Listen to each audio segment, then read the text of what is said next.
Hello, my dear friends. Welcome back to the LC. You are listening to episode 2 of our series on socialism, the gateway to communism.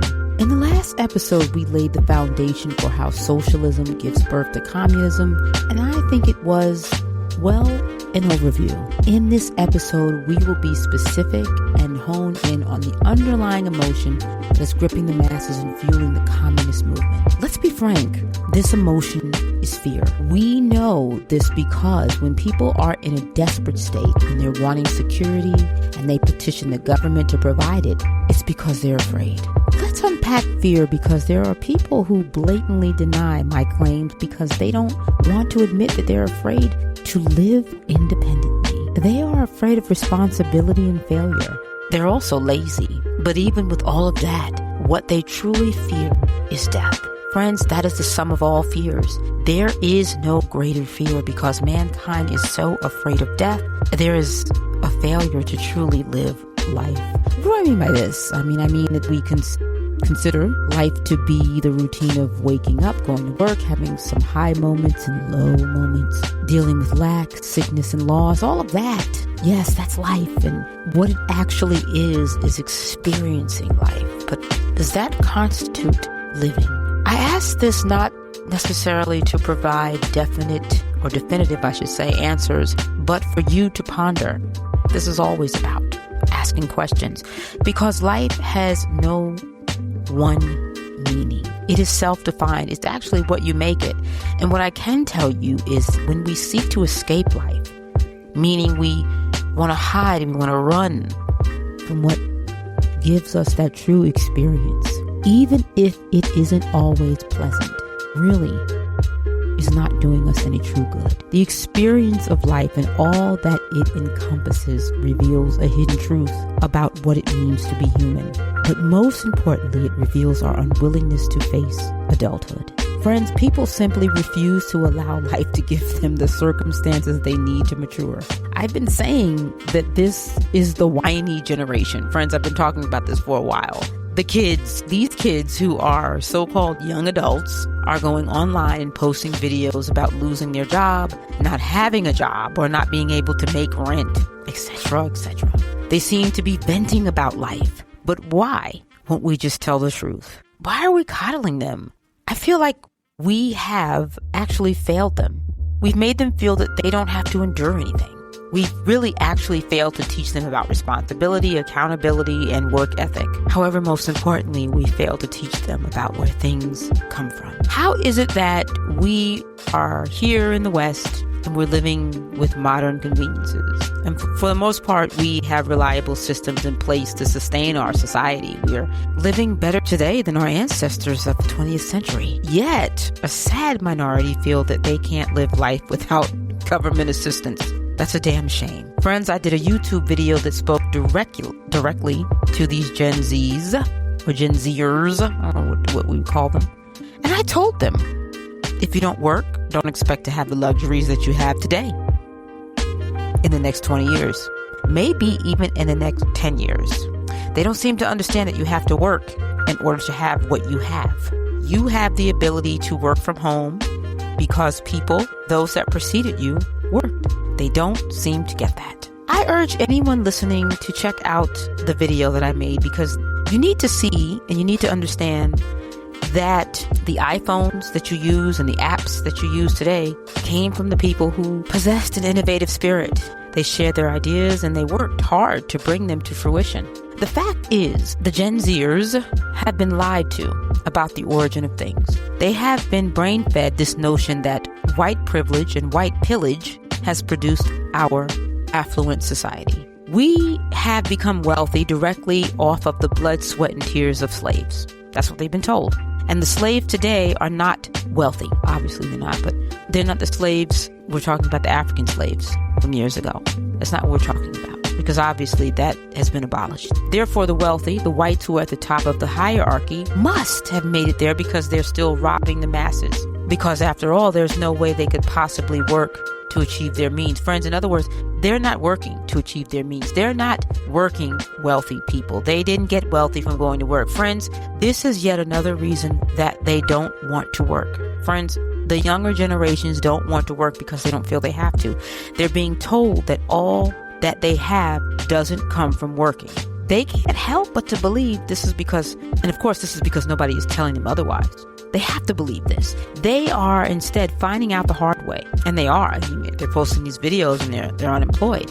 And I have no problem with them finding out the hard way. I think that's what's needed. Which brings me to a real point. The reason why socialism is so appealing to the youth is because they are subtly being told that they don't need to work. The government will coddle them and provide them with a life of ease that entitles them, no matter who they are or what they have contributed to, all they need.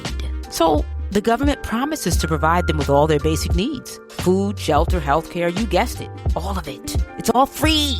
And as we can see, the communists are those who don't want to work and desire, yes they do, to take from those who do. So there you have it. That's the catalyst for socialism.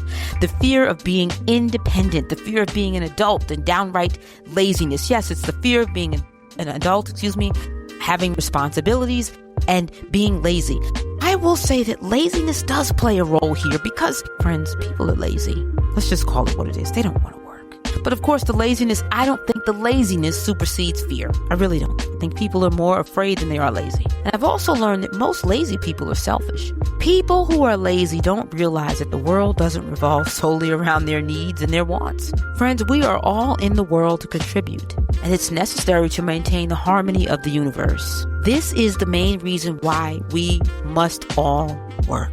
Working isn't just about earning money to survive. Friends, it's so much more than that. Working teaches us how to have patience and tolerance for others. It shows us that we all have individual duties and others depend on us. Working builds confidence and independence. And it really doesn't matter what kind of job a person has. The issue is that we have reduced work to something meaningless, particularly jobs that have lower salaries. People seem to define their self-worth in the amount of money they make, which of course devalues the work that they do and also themselves. But of course, we're not teaching our children this. Perhaps it is because we no longer remember what other purposes working serves. Friends, I have been saying this. We are living in a meaningless world among nihilists who have said there is no God. They've denied the laws of nature by rejecting as essential truth.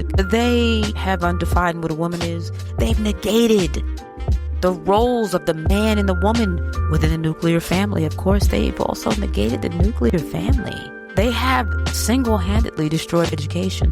Parents, teachers, and even law officers, or should I say officers of the law, no longer have authority. This is what they've done. They've destroyed a civil society, and now they want to rebuild one that places them at the top of the hierarchical pyramid. They want to be the builders. They want to be those who provide jobs, but they're not. You see, the builders are the ones that truly provide the jobs. They design their homes and every other system that a civil society must have in order to function. But they don't do these things. They're not the builders. You see, the parent who doesn't have any authority to discipline the child, their own child as they see fit, due to government rules that dictate otherwise, has no authority. And as a result, the child can tell the parent what he wants and what he expects of the parent. He can say, oh, I'm not doing this, I'm not doing that, but you have to do this. And that's what we're witnessing today. Unruly, disrespectful, nasty children talking back, striking their parents, and telling their parents what they will or will not do. And it is these same parents who embrace progressivism, socialism, and communism who have brought this on themselves. All of this is related. You see, friends, progressives usually support communism. I haven't met one yet who didn't support somebody like Zohran Mamdani. He's the New York City mayor who's promising to save New Yorkers from themselves. He wants to secure their life. He wants to make it safe-proof from calamity, tragedy, and loss. That's what they want, friends. That's what the masses want. And that's what they'll get. Let's talk about what you get when you sacrifice your independence, your freedom, all in the name of security. To put it plainly, you get a master. Friends, this master is the person you delegated to protect you. The master makes sure you're fed, housed, and provided for. He knows that you don't want to make decisions for yourself or take matters into your own hands. That's why he sees fit to dictate the decisions of your life. Now, I'm not talking about trivial matters, such as what you'll wear or what you will eat, things like that. I'm not involved in all of that.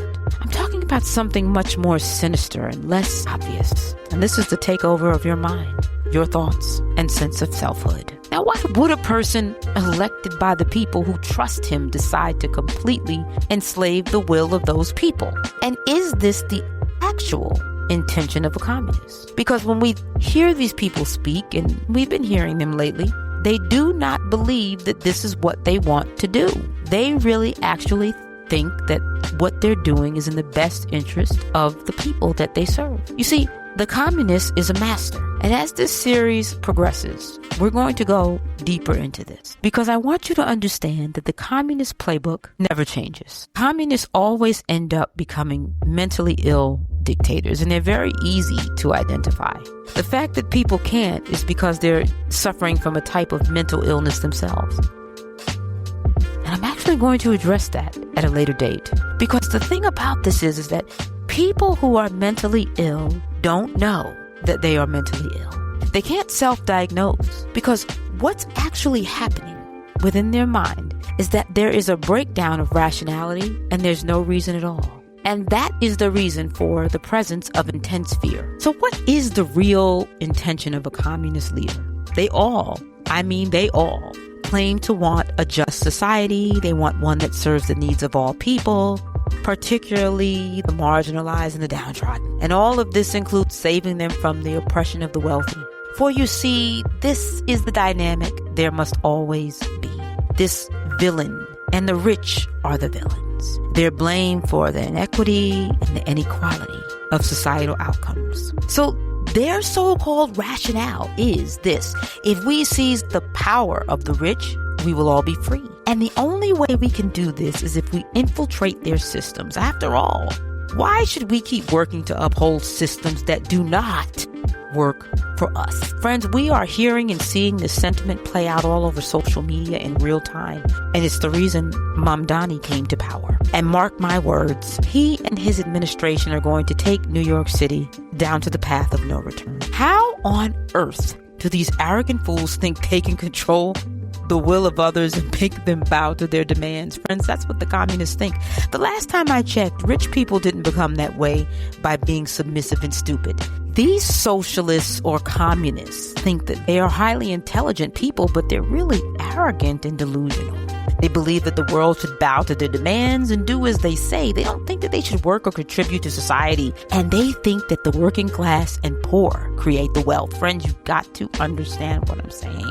They don't give credit to creators. They don't give credit to the human mind. They do not believe in innovation. They do not believe in entrepreneurship. What fools they are. Friends, you see, what I've been noticing is that they are really the most hateful, jealous, and ungrateful people on the face of the planet who think they are entitled to something for nothing.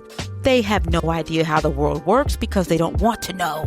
What they want is a free ride, a life of ease with no responsibility, and they want it on your dime. Let me tell you this. The Lord works in mysterious ways because, according to universality, there can be no prosperity without laboring. Therefore, no man should eat if he does not work. But Mamdani won't tell them this. Instead, he follows the communist playbook for dictators. He continuously lies to the people. His lies are revealed in the form of hypocrisy. They're not paying attention to that. And they don't care because as long as he gets them what they want, that's all that matters. He definitely will find a way to revoke the rights of the independent business owners, both small and large. He's going to take away all authority from landlords, healthcare providers, and private builders. He's going to do that, friends. Because this taking away of authority has been an ongoing theme in this talk. And for good reason. Because it's something necessary to strengthen the power of a communist dictator. Now, friends, he will indeed freeze the rent. He promised to do that. He's going to do it. And this is going to cause landlords to no longer make much needed repairs on their aging properties, which of course will contribute to the decline of the value of the real estate. But of course, that's what he wants. He wants the landlords to abandon ship. He also wants the business owners to do the same so that the government can have total control. Friends, all of his policies are designed to totally annihilate New York's economy. He wants to really push all the people out who have power so that he can have the power. He's a sick individual. If you research the history of dictators and you find out how they come to power, you will see this. You will notice their behaviors mirror one another. Dictators are very much like an abuser in a relationship, friends. They isolate the people so that they can abuse them. What does that mean? Work on their mind. And they play on their fears. They tell them that the reason that they're in the situation they're in is not because of poor leadership, but because of poor policies and because of the villains. And in this case, the villains are the affluent. But if you look at history, you'll see that nobody prospers under communist rule. Communism is the recipe for poverty and slavery. But in the beginning stages, people don't know it. Now, I was saying that socialism and communism are signs of societal breakdown, and that this breakdown is mental. I want you to understand that. It starts in the mind. It actually is the failure of people to discern truth from falsehood, and it's also the disintegration of the actual force that sustains nations. And that force is love. And where there is no love, there is fear. And fear is really the sense of feeling and being self-diminished and also powerless. However, the irony is those who feel this way, those who are in a state of fear, feel this way because they've given up their power in exchange for security. And this is how communists like Madami are empowered. His power comes from those who have sacrificed their own. Friends, that's what this is. You must understand that we're spiritual beings who constantly give or take power. Every move, be it political, economic, or even an act of war, is a power move. Because at the core of every person is a desire to be somebody. Everybody wants to be somebody in this world. I mean, think about it. Why do you think celebrities want to be actors or singers? And they're not even celebrities at first. But people, just plain old people like you and I, want to be actors or singers. It's not just for the money, it's for the fame. They want people to exalt them. But take away that fame. Take away those Grammys, those Emmys, those Oscars, the accolades. Who are they then? Mentally fragile people always need others to exist. Their entire sense of self, which is really nothing at all, is based on the approval and acceptance of the world. That's what it's all about, friends. Acceptance. Friends, I've said so much here, and I'm always saying a lot. And if you thought you came to the LC for political commentary or pop culture, instead you learned about who we are and what we're about. I told you, we're unconventional and we have our own niche. There really are enough commentaries, and we don't need any more Joe Rogans. We don't need another former cable news journalist like Don Lemon creating a podcast. After all, most of them are really nobodies. They're seeking the fanfare they once had, but they're useless at this point. What we want at the LC is to learn and grow. We want to see reality. It is. And if you like this content, subscribe to our YouTube, our Rumble, Medium, and Substack. Thank you for listening. Until next time.